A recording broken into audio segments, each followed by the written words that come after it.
বেশ নাটকীয়ভাবে স্বরাষ্ট্র উপদেষ্টা গতকাল গভীর রাতেই ঘোষণা করেন রাত ৩টায় একটা সংবাদ সম্মেলন হতে যাচ্ছে এবং সেই সংবাদ সম্মেলন হলো নাটকীয়ভাবে যেহেতু করেছে তাই এটাকে নাটক বলার অবকাশ আছে। কারণ কেন এত গভীর রাতে এই ধরনের একটা সংবাদ সম্মেলন করতে হলো এই প্রশ্নগুলো আসবে এবং উনি যা যা বলেছেন সেগুলো এত রাতে রাত ৩টায় ডেকে বলার মতো কোনো বিষয় ছিল কিনা সে প্রশ্ন আসছে। কিছুটা উত্তরও পাওয়া গেল। আমরা সেই জায়গায় আসবো। তার আগে তিনি সংবাদ সম্মেলনে মূলত কি বলেছেন সেটা নিয়ে একটু কথা বলতে চাই। তিনি বলছেন তার সংবাদ সম্মেলনে আমি দেখেছি পত্রপত্রিকায় এসছে, আওয়ামী লীগের দোসররা দেশকে অস্থিতিশীল করার চেষ্টা করছে বলে মন্তব্য করেছেন তিনি বলেছেন যে কোনো অবস্থায় এটা প্রতিহত করা হবে। তিনি বলেন যে আওয়ামী লীগের দোসররা দেশ থেকে অস্থিতিশীল করার জন্য সব ধরনের চেষ্টা করছে, দেশ থেকে সরিয়ে নেওয়া প্রচুর টাকা এ কাজে ব্যবহার করছে। এটা কোনো অবস্থাতেই করতে দেবে না সরকার, যেভাবে হোক এটা প্রতিহত করা হবে। তিনি আরও বেশি টহল কার্যক্রম বাড়ানোর কথা বলেছেন এবং বলেছেন সোমবার থেকে যেন কোথাও কোনো অপরাধ না ঘটে সেই ব্যবস্থা নেবেন। এটা যদি আইনশৃঙ্খলা রক্ষাকারী বাহিনী এই নির্দেশনা অনুসরণ করতে না পারে, কার্যকর করতে না পারে, তাদের বিরুদ্ধে ব্যবস্থা নেওয়া হবে। এবং উনি বলছেন দিনে দিনে আরও উন্নতি হবে, অবনতি হবার প্রশ্নই আসে না। এবং উনি দাবি করেছেন, আমি ভিডিওটা ওনার সম্মেলনটা দেখেছি, সেখানে তিনি দাবি করেছেন যে খুবই খারাপ অবস্থার পুলিশ বাহিনীকে তিনি অনেকটাই কর্মক্ষম করে তুলতে পেরেছেন। অনেক অপ্রীতিকর ঘটনা ঘটছে, সেটা গ্রেফতার করা হচ্ছে না কেন সেই প্রসঙ্গে তো বলছেন। তিনি আবার জানিয়েছেন গ্রেফতার করা হয়েছে। উনি উদাহরণ দিয়েছেন কয়েকদিন আগে যে চলন্ত বাসে ডাকাতি হয়েছে, সেই ডাকাতির লোকজনকে গ্রেফতার করা হয়েছে। তার পরবর্তীতে নারীরা বলছেন যে তারা ধর্ষণের সংখ্যা বাড়ছে, সেরকম কোনো উদ্যোগ নেওয়া হচ্ছে না। তিনি বলছেন মা বোনদের ভয়ের কোনো কারণ নেই, তাদের ব্যাপারে আমরা সবসময় কনসার্ন, তাদের যেন সমস্যায় পড়তে না হয় সে ব্যাপারে তারা ব্যবস্থা নিচ্ছেন। আচ্ছা, এখন যে ব্যাপারটা জরুরি সেটা হলো গতকাল রাতে বা সন্ধ্যায় আসলে কি হলো, কেন উনি আসলেন। অ্যাপারেন্টলি মনে হতে পারে বনশ্রী এলাকার একটা ছিনতাই, একজন স্বর্ণ ব্যবসায়ী, তার কাছে ২০ ভরি স্বর্ণালংকার ছিল এবং একই সাথে ২০ ভরি না, যে পরিমাণটা আমার ক্লিয়ার মনে নেই, সাথে টাকা ছিল, তাকে প্রকাশ্যে তার বাড়ির সামনে গুলি করে সেগুলো ছিনতাই হয়েছে। এই ভিডিওটা ছড়িয়ে পড়েছিল। এমনকি একটা পত্রিকায় দেখলাম যে স্বরাষ্ট্র উপদেষ্টার যে সংবাদ সম্মেলন সেখানে যাওয়ার পথে একজন সাংবাদিক ছিনতাইয়ের শিকার হয়েছেন। সো ওটা নিয়ে প্রচুর আইনশৃঙ্খলা রক্ষা নিয়ে আলাপ হচ্ছিল। ইনফ্যাক্ট এই আলাপটা গত কয়েকদিন থেকেই হচ্ছিল, কিন্তু শেষ পর্যন্ত তিনি আসলে কেন বসলেন সেটা নিয়ে তাকে প্রশ্নও করা হয়েছিল। আমি আসলে মূল কারণটা আমরা যদি একটু পড়ি।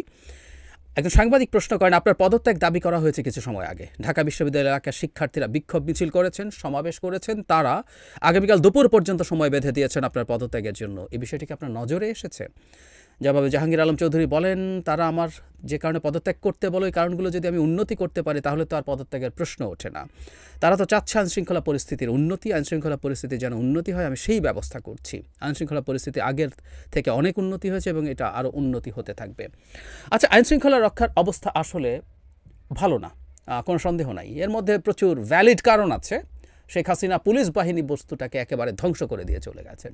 ফলে শেখ হাসিনার পতন এবং পালিয়ে যাওয়ার পর পুলিশ রীতিমতো পালিয়ে গিয়ে ফিরে এসে তার সে মরাল স্ট্রেংথ তৈরি হয়ে পুলিশ কাজ করতে শুরু করা খুবই চ্যালেঞ্জিং এবং ৬ মাস যথেষ্ট সময়ও না। আমরা নাগরিকরা এগুলো বুঝি, কিন্তু সমস্যা আসলে অন্য জায়গায়। সেটা হচ্ছে ইদানিংকাল সময় এই ঘটনাগুলো, নিরাপত্তা বোধ মানুষের যেটা আছে সেটা কমার মতো ঘটনা ঘটছে অনেক বেশি। প্রচুর ছিনতাই হচ্ছে দিনে দুপুরে, সন্ধ্যায়, রাতে, গভীর রাতও লাগছে না ছিনতাই হতে, ডাকাতি হচ্ছে, ধর্ষণের সংখ্যা বেড়েছে। মানে কেউ না সংখ্যা কত বেড়েছে কি বেড়েছে স্ট্যাটিস্টিকলি জিনিসগুলো দেখানোর চেষ্টা করেন, একটু আওয়ামী ধরনের চর্চা এগুলো বলবো। একটা কথা মনে রাখতে হবে, জনগণের নিরাপত্তা বোধ একটা পারসেপশন। এই পারসেপশনটা থাকে বা থাকে না, এটা সে চারপাশ দেখে বুঝে মানুষের সাথে কথা বলে এই সিদ্ধান্তগুলো তার সাবকনশাসে তৈরি হয়। মানুষের মধ্যে যে গভীর নিরাপত্তাবোধহীনতা তৈরি হয়েছে সেটা আমি আমার চারপাশে দেখি। আমি নিজে একই ধরনের, মানে বেশি রাতে আমার যাওয়া ফেরা কি ঠিক হবে এই প্রশ্ন আমার নিজের মনে আসে, কারণ আইনশৃঙ্খলা রক্ষার অবস্থা আসলেই ভালো না। সো এরকম বহু মানুষ আমাকে বলেন। এটা আমি বলছি না যে মানে অনেকে বলেন আর কি যে এটা বলার মাধ্যমে সরকারকে খারাপ দেখানোর চেষ্টা, না। আমরা একটা কথা বলেই রাখবো সব সময় যে এটা আমাদের সরকার, এই সরকারকে যাবতীয় সমস্যা নিয়ে যখন আমরা আলোচনা করি, সমালোচনা করি, এটাকে শুধরে নেওয়ার জন্য আলোচনা করি, তাদের ভুল ত্রুটি দেখিয়ে দেওয়ার চেষ্টা করছি। যেমন আমি বলি এই কথা, আগে আমি স্বরাষ্ট্র উপদেষ্টা তার পদে থাকবেন কি থাকবেন না এই আলাপও শুরু হয়েছে, কিন্তু তার আগে যদি আমি এইটুকু বলি, সেটা হচ্ছে ওনাকে কি আমরা একটা জেনুইন এনভায়রনমেন্টে রেখে পরীক্ষা করতে পেরেছি? ধরুন ওনার অধীনে কৃষি মন্ত্রণালয় আছে, আমি প্রায় এই কথাটা বলি, বিশাল একটা মন্ত্রণালয়, তো ওনার স্বরাষ্ট্র মন্ত্রণালয় সামলাতেই ওনার সাথে আরও 2-3 জন ডেপুটি মিনিস্টার প্রয়োজন, প্রতিমন্ত্রী উপমন্ত্রী প্রয়োজন এখনকার বিদ্যমান প্রেক্ষাপটে। সেটা না করে তাকে আমরা কৃষি দিয়ে দিয়েছি। উনি নিজে রাখতে চাইছেন আমি জানি না, নাকি তাকে চাপিয়ে দিয়ে রাখা হয়েছে। সো তাকে আমরা তো একটা জেনুইন এনভায়রনমেন্টই দিতে পারি না এই পরীক্ষা করার জন্য। তো তাহলে এর দায় কার? এ দায় সরকারের, এবং সরকারের ছেলে খেলা আমার কাছে মনে হয়। এই কারণে এক্সক্লুসিভলি ডেডিকেটেড ওয়েতে দেয়া, এবং কীভাবে সরকার সমাধান করবে জানি না। অনেক আলাপ আলোচনা আছে, আমরাও জানি, দেখি। একজন উপদেষ্টা বিশেষ সহকারী নিয়োগ করা হয়েছে, তাকে নিয়ে সমালোচনা আছে, দেখছি অনেকে কতগুলো ভ্যালিড পয়েন্ট দিয়ে সেই সমালোচনা করছেন।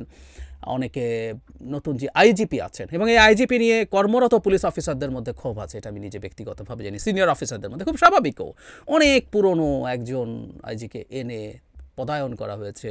কমিশনারকে নিয়েও দেখলাম কেউ সমালোচনা। আমি নিশ্চিত নই কোনগুলো কি আছে না আছে, কিন্তু মোদ্দা কথাটা হচ্ছে সিস্টেমটা রান করছে না, সিস্টেমটা চলছে না, সিস্টেমটার মধ্যে প্যারালাল কোনো ম্যানেজমেন্ট আছে কিনা এসব প্রশ্ন অনেকে তুলছেন। আমার ওদিকে আসলে যাওয়ার দরকার নেই। সমস্যাটা জনগণ দেখছে, সরকার ডিসাইড করবে কিভাবে সে এই সমস্যার সমাধান করতে পারে। অনেকে গুরুত্বপূর্ণ সব লজিক্স আনছেন, যে ঢাকার সব পুলিশ অফিসারকে ঘাট ধরে বা ঢাকার বাইরে পাঠিয়ে দেওয়া হলো, বাইরে থেকে নিয়ে আসা হলো। পুলিশ আসলে খুব র্যাডিক্যাল পরিবর্তন করে ফেললে হয় না। পুলিশ তো আসলে তার সোর্স থাকে, তার এলাকা সম্পর্কে ধারণা থাকে, এগুলো আসলে খুব র্যাপিড, খুব ফাস্ট, সব কিছু আমূল পাল্টে ফেলা টাফ হয়ে যায়। কিন্তু এই কাজগুলো প্রবলেম তৈরি করে থাকতে পারে। এগুলো কী কারণে হয়েছে এগুলো আমাদের দেখার দরকার নেই, এগুলো সরকার তার জায়গা থেকে বিবেচনা করবে, কারণ এই কাজগুলোর জন্য দায়িত্বপ্রাপ্ত হচ্ছে সরকার। কিন্তু এটুকু তো নিশ্চিত যে আইন শৃঙ্খলার অবস্থা দিনে দিনে অবনতি হচ্ছে, এবং সরকার কোনো ভিজিবল স্টেপস নিচ্ছে না। ভিজিবল স্টেপস মানে আমি ইভেন স্বরাষ্ট্রমন্ত্রীর পদত্যাগ চাওয়া হয়েছে। আমি মনে করি যে আইনশৃঙ্খলা যেই জায়গায় এসে পৌঁছেছে, সেই জায়গায় তার পদে না থাকাই উচিত। আমরা একটু অন্যভাবে চেষ্টা করা দরকার, আমার কাছেও মনে হয়। ইভেন কেউ আলাপ তুলছেন, উইচ আই বাই, এই ন্যারেটিভটা আমি অ্যাগ্রি করি। মিস্টার শাখাওয়াত যখন প্রথম স্বরাষ্ট্র উপদেষ্টা হয়েছিলেন, তিনি ভালো করছিলেন, এবং উনি আরও ভালো করতেন বলে আমি মনে করি। এর কারণ হচ্ছে এই জায়গায় একজন মানুষ দুজনই মিলিটারি থেকে আসা, কিন্তু একজন লেফটেন্যান্ট জেনারেল জাহাঙ্গীর যিনি আছেন, মানে অত্যন্ত টপ, উনি চিফ হলেই আর জেনারেল হতে পারতেন, এছাড়া চিফ না হলে সর্বোচ্চ যে পদে যাওয়া যায়। কিন্তু একটা মিলিটারি চালিয়ে আসা মানুষের জন্য আসলে বেসামরিক প্রশাসন বোঝা খুব সোজা না। কিন্তু জেনারেল শাখাওয়াত যেহেতু নির্বাচন কমিশনে কাজ করেছেন 5 বছর, তিনি বেসামরিক প্রশাসন এবং পুলিশের কাজ করার সিস্টেম, তাদের সাথে কাজ করা, তাদের সাথে ডিল করা, এগুলো উনি ভালোভাবে শিখেছিলেন। ওনাকে সরিয়ে নেওয়া ভুল হয়েছে বলে আমি তখনও বলেছি, আমি এখনও মনে করি। যে কারণে তাকে নেওয়া হয়েছে সে সময় হয়তো উনি এভাবে না বললেই ভালো হতো, কিন্তু তার জন্য রীতিমতো তাকে সরিয়ে যিনি পুলিশ বাহিনীকে খুব দ্রুত অ্যাক্টিভ করে ফেলছিলেন, সেটা ডিজাস্টার ছিল। এখন রিশাফলিং তার ক্ষেত্রে তাকে এনে এই আলাপও কেউ তুলছেন, তাকে আবার এই দায়িত্ব দেয়া, এটা একটা সমাধান হতে পারে। বা আর কেউ, মানে মোদ্দা কথাটা আমি মনে করি বিভিন্ন কিছু করে দেখা দরকার। আর আরেকটা কথা আমি প্রায় বলি, আবারও বলছি, ডেভিলস হান্ট নিয়ে যখন কথা হয়েছে, সেনাবাহিনীকে আমরা যখন ম্যাজিস্ট্রেসি দিয়ে মাঠে রেখেছিলাম, তখনও সেনাবাহিনীকে রাখতে হয়েছে, কিন্তু সেনাবাহিনীর ট্রেনিং আসলে এই দেশের অভ্যন্তরে আইন শৃঙ্খলা রক্ষা না, ও ট্রেনিং তা না, তার নেটওয়ার্ক তা না। নেটওয়ার্ক থাকে পুলিশের, একজন পুলিশের সোর্স থাকে, ইনফরমেশন থাকে, প্রত্যেক থানার আওতাধীন এলাকার সব তথ্য তার কাছে জানা থাকে।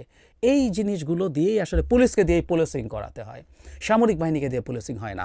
সামরিক বাহিনীকে মাঠে ম্যাজিস্ট্রেসি দিয়ে রাখার আমি ওই সময় একটা কারণে সমর্থন করেছিলাম, যেহেতু পুলিশ নেই এবং সামরিক বাহিনী যদি এভাবে থাকে, এটা ডেটারেন্ট হিসাবে কাজ করবে, এটা দেখে ভয় পাবে অপরাধীরা অপরাধ করতে। কিন্তু আমরা এখন দেখছি এটা একটা বিপদও তৈরি করছে, যে সেনাবাহিনী মাঠে আছে এবং এটা ডেটারেন্ট হিসাবে কাজ করছে না।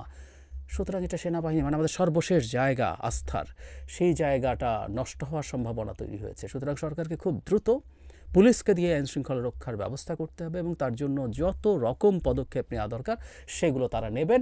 এবং প্লিজ কোনো স্ট্যাটিস্টিক্স নিয়ে মানুষের সামনে আসবেন না।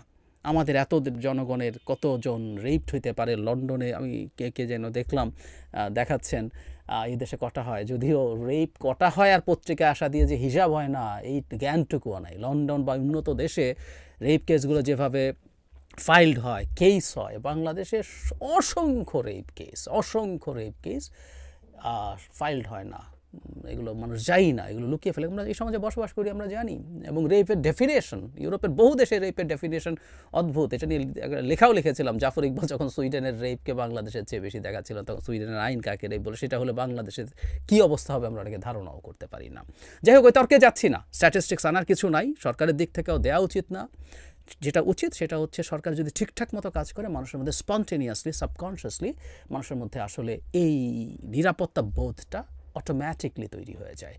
এটা তৈরি করতে হবে, যায়ও অটোম্যাটিকলি, এটা কেউ জোর করে পারবে না, আবার ফেরতও আসবে। এবং তার জন্য পারফর্ম করতে হবে এবং জনগণকে দেখতে হবে যে সরকার সিরিয়াসলি এই কাজগুলো করছে, সরকার পদক্ষেপ নিচ্ছে। সরকার করলাম, হলে হলো, না হলে নাই, দেখা যাক, এভাবে চলতে পারে না।